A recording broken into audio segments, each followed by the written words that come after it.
Hello everyone, मैं हूं Shashank Sharma. YouTube के चैनल में आप सभी का स्वागत है। Good morning all of you. हम बात करेंगे मराठों के सुदृढ़ीकरण के बारे में बात करेंगे। देखिए, कल अपन ने पढ़ा था पानीपत का तृतीय युद्ध 14 जनवरी 1761 में हुआ था। ठीक है, सदाशिवराव भाऊ और अहमद शाह अब्दाली के बीच में। पानीपत के तृतीय युद्ध के पश्चात मराठों की शक्ति लगभग समाप्त हो चुकी थी। मराठों के शक्तिशाली योद्धा वर्ग भी क्या है कि पानीपत के युद्ध में काम आ गए थे। तो पानीपत के युद्ध के पश्चात मराठों की शक्ति का ह्रास हो गया और मराठों की शक्ति का पुनरुद्धार करने के लिए, पुनः उसकी शक्ति प्रतिष्ठा बैठाने के लिए मराठा साम्राज्य के अंदर दो महान योद्धाओं का नाम आता है।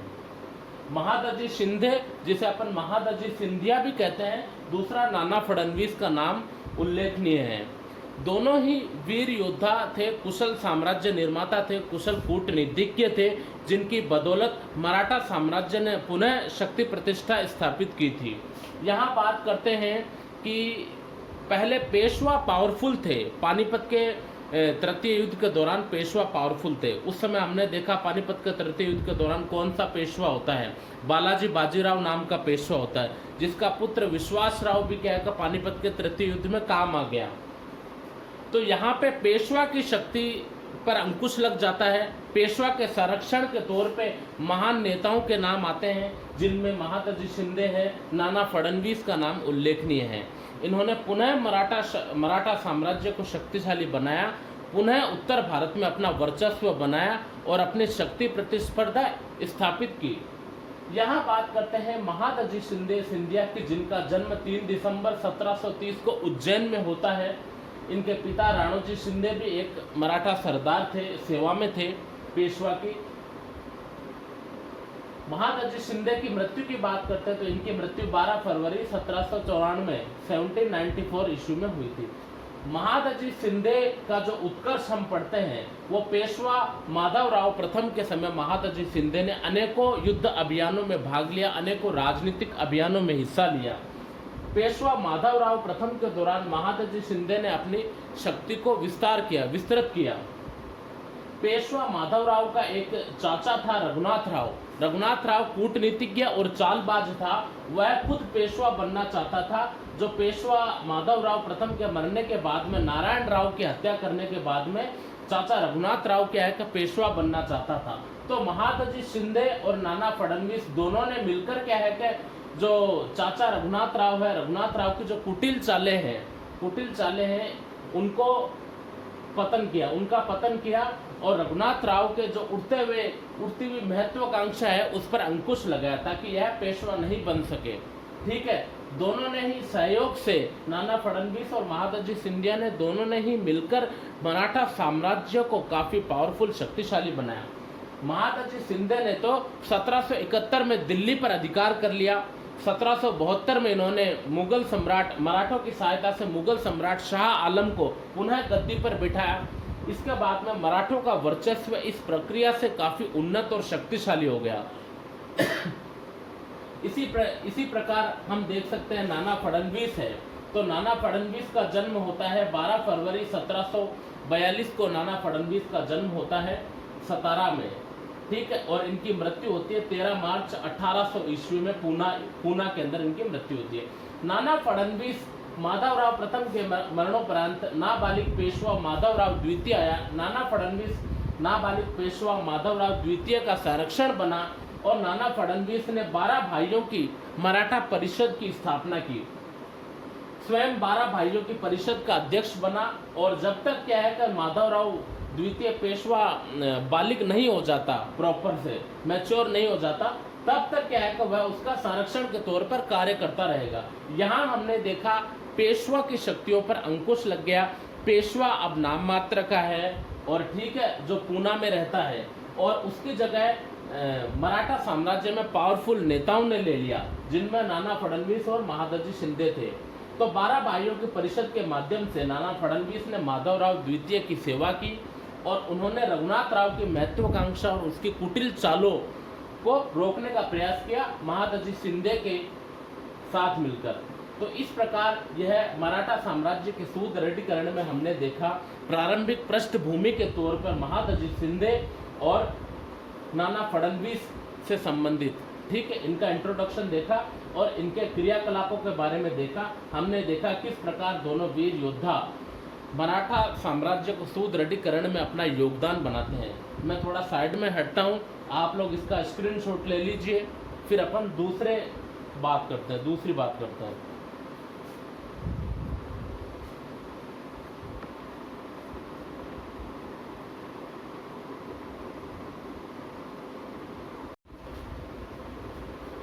बात करते हैं मराठों के सुदृढ़ीकरण में महादजी सिंधिया का योगदान। पहले अपन ने इंट्रोडक्शन पढ़ा था महादजी सिंधिया और नाना फडणवीस का, उनके बारे में थोड़ी जानकारी ली थी। अब बात करते हैं महादजी सिंधिया ने किस प्रकार मराठा शक्ति को उसके सुदृढ़ीकरण के शक्तिशाली अंजाम पर पहुंचाया। ठीक है, तो इनके योगदान के बारे में बात करते हैं। पहला है रघुनाथ राव की महत्वाकांक्षा पर अंकुश लगाना। रघुनाथ राव कौन था? ठीक है, पेशवा माधवराव प्रथम का चाचा था रघुनाथ राव। तो पेशवा माधवराव प्रथम की मृत्यु के बाद में रघुनाथ राव जो है वह खुद बनना चाहता था, स्वयं पेशवा बनना चाहता था।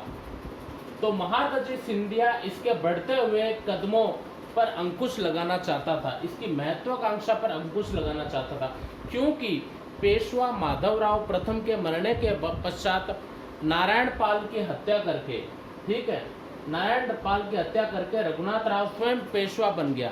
तो यहाँ पे महादजी सिंधिया ने नाना फडणवीस के सहयोग से रघुनाथ राव की कुटिल चालों को अंजाम दिया एवं उसे हटाया। फिर रघुनाथ राव क्या करता है, अपनी दाल नहीं दलती है तो यह ब्रिटिश ईस्ट इंडिया कंपनी से भी आ मिलता है। इसी की ही बदौलत क्या है कि आंग्ल मराठा युद्ध होना शुरू होता है। ब्रिटिश ईस्ट इंडिया कंपनी को यही चाहिए था कि कोई मुझे इनविटेशन दे और मैं एंटर कर जाऊं। और पानीपत के प्रथम युद्ध के पश्चात कुछ ऐसी कंडीशंस बन गई थी उत्तर भारत में कि अंग्रेजों ने क्या है कि उनको मौका मिल गया और उन्होंने उत्तर भारत में एंट्री मार ली अपने राजनीतिक कुटिल चालों को अंजाम देने के लिए। दूसरा, उत्तर भारत में मराठा शक्ति का प्रसार। हमने देखा था कि भाई महादजी सिंधिया ने किस प्रकार दिल्ली पर अपना आधिपत्य जमाया 1771 में। उसके बाद में 72 में मुगल सम्राट शाह आलम को पुनः गद्दी पर बिठाया। तो यहाँ पे महादजी सिंधिया ने अहमद खां बंगश पठान का भी उन्मूलन किया और रुहेलों का भी दमन किया। इसके बाद में 1771 में दिल्ली पर उन्होंने अधिकार कर लिया और 1772 में मुगल सम्राट शाह आलम को पुनः दिल्ली के सिंहासन पर बिठाया। इससे संपूर्ण उत्तर भारत में, राजस्थान में, गुजरात में, मध्य प्रदेश में, पूरे नॉर्थ इंडिया जोन में मराठा शक्ति का प्रभुत्व में विकास हुआ। अब इनका गोल क्या है कि भाई पूर्ववत पहले की भांति ही क्या है कि चौथ वसूल करना इनका गोल था मराठों का। ठीक है। तीसरा कारण है उत्तर भारत में सैन्य गतिविधियां। ठीक है, 17 मई 1782 को सालबाई की संधि हुई थी। कंपनी, ईस्ट इंडिया कंपनी और मराठों के बीच में सालबाई की संधि हुई। सालबाई की संधि के पश्चात में महादजी सिंधिया ने उत्तर भारत में दिल्ली पर आक्रमण किया, पुनः शाह आलम को गद्दी पर बिठाया और इस प्रकार उत्तर भारतीय जोन में अपनी शक्ति प्रतिस्पर्धा को स्थापित किया, मराठा साम्राज्य को पुनः शक्तिशाली बनाया। ठीक है। चौथी बात आती है प्रथम आंग्ल मराठा युद्ध। ठीक है, हमने पहले बात की थी कि रघुनाथ राव की महत्वाकांक्षा पर अंकुश लगाना। यहाँ महादजी सिंधिया पेशवा माधवराव प्रथम के चाचा, जो कि अपनी कूटनीतिक चालों को अंजाम दे रहे थे, स्वयं पेशवा बन रहे थे, तो इन्होंने रघुनाथ राव से पेशवा की गद्दी छीन ली। ठीक है, और फिर माधवराव द्वितीय को ही क्या है पेशवा बनाया, जिसका संरक्षण हमने देखा था कौन बना था, नाना फडणवीस बना था, जो 12 भाइयों की परिषद का भी नेता था। तो इस वजह से रघुनाथ राव क्या है परेशान होकर अंग्रेजों से आ मिला और इन्होंने अपनी कुटिल चालों को अंजाम दे दिया। इसीलिए प्रथम आंग्ल मराठा युद्ध होता है।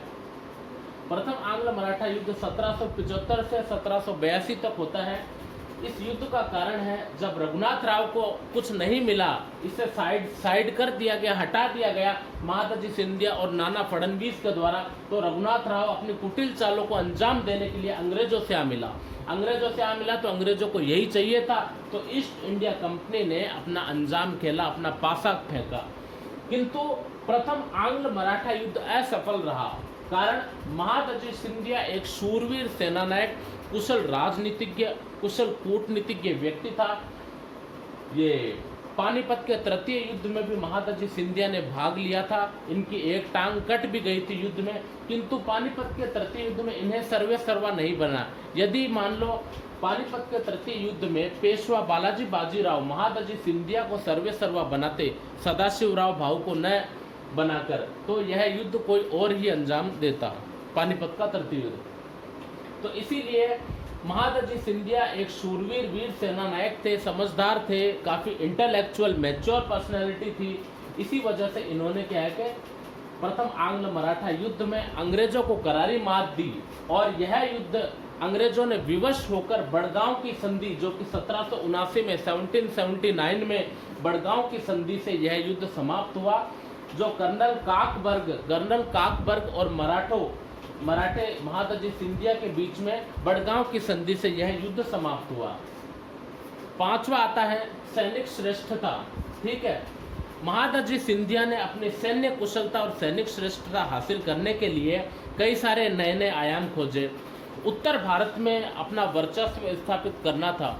उत्तर भारत में पूर्ववत हर जगह चौथ वसूली करनी थी। उत्तर भारत में अपने आप को मजबूत शक्तिशाली साबित करना था। इसीलिए इन्होंने सैन्य श्रेष्ठता दिखाते हुए अपने सैनिकों को यूरोपियन मानक दंड पर सैन्य का पुनर्गठन किया। यूरोपियन सैन्य के अकॉर्डिंग सेना का पुनर्गठन किया और 500 नई तोपें भी खरीदी, ताकि उत्तर भारत में मराठा शक्ति का प्रसार हो सके मजबूती से। छठा आता है महादजी शिंदे और राजपूत। ठीक है, राजस्थान में राजपूतों के साथ महादजी शिंदे के क्या रिलेशनशिप रहे थे। यहाँ हमने देखा कि इन्होंने मुगल सम्राट शाह आलम को गद्दी पर बिठाया। उत्तर भारत की जो विद्रोही गतिविधियां थी, जैसे बंगश पठान का विरोध दबाया, रोहेलों का दमन किया, 1771 में दिल्ली पर अधिकार किया, 72 में सम्राट शाह आलम को पुनः गद्दी पर बैठाया, सेना का पुनर्गठन किया, 500 नई तोपें खरीदी, सेना को यूरोपियन मानक दंड पर पुनर्गठित किया। इससे उनके उत्तर भारतीय नॉर्थ इंडिया जोन में काफ़ी पकड़ मजबूत हुई, जिस वजह से राजपूत रियासतें क्या है कि उनके आगे नतमस्तक होनी पड़ी। राजपूतों को मराठों के आगे, महादजी सिंधिया के आगे नतमस्तक होना पड़ा। राजपूत रियासतों में जयपुर है, जोधपुर है, उदयपुर रियासतों ने चौथ वसूली के अधिकार दे दिए।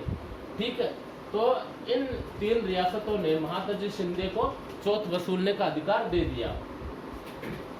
7वां है गुलाम कादर का दमन। गुलाम कादर था मुगल साम्राज्य में गुलाम कादर का दमन इन्होंने किया था महादजी शिंदे ने। गुलाम कादर कौन है? जिसने मुगल सम्राट शाह आलम को अंधा किया और दूसरा व्यक्ति केदार बख्त को गद्दी पर बैठाया। तो शाह आलम के कहने पर महादजी सिंधिया ने गुलाम कादर का दमन किया, दिल्ली को पुनः जीता और 1772 में मुगल सम्राट शाह आलम को पुनः गद्दी पर बैठाया। इस प्रकार मराठा साम्राज्य के सुदृढ़ीकरण में महादजी सिंधिया का अतुल्य योगदान दिखाई देता है। पानीपत के तृतीय युद्ध के बाद में, जो कि 14 जनवरी 1761 को हुआ था, एकदम से मराठा साम्राज्य पतनग्रस्त अवस्था में आ पहुंचा था। ठीक है, पेशवा की शक्ति का विनाश हो चुका था, मराठा शक्ति का जन धन में अपार हानि हुई थी, किंतु पानीपत के तृतीय युद्ध के पश्चात भी इन्होंने क्या है कि मराठा साम्राज्य को पुनः सुदृढ़ीकरण कर लिया, पुनः शक्तिशाली बना लिया। ठीक है, पहले की भांति ही पुनः इन्होंने शक्तिशाली बना लिया। यहाँ एक बात ध्यान देने योग्य है, यहाँ यह है कि यहाँ पर पहले की भांति अब पेशवा ज़्यादा पावरफुल नहीं था। पेशवा का स्थान इन मंत्रियों ने ले लिया, इन नेताओं ने ले लिया, जिनमें महादजी सिंधिया और नाना फडणवीस प्रमुख थे। अब अपन नेक्स्ट लेक्चर के अंदर नाना फडणवीस के बारे में बात करेंगे। मैं थोड़ा साइड में हटता हूँ, आप लोग इसका स्क्रीनशॉट ले लीजिए। लेक्चर को एक बार सुनना, अगर समझ में नहीं आए तो 2 बार सुनना। मैंने सारे डाउट्स इसमें क्लियर कर दिए, इससे पहले आप देख लेना। ठीक है, थैंक यू वेरी मच।